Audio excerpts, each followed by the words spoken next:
திருப்பரங்குன்றம் அழகிய முருகா தீராவினைகள் தீர்த்திட வேண்டும்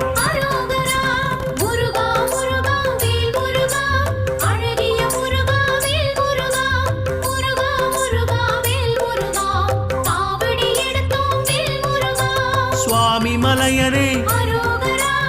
ஏரகத்திரைவா அப்பனுக்கு பாடம் சொன்ன ஆறுமுகவேலா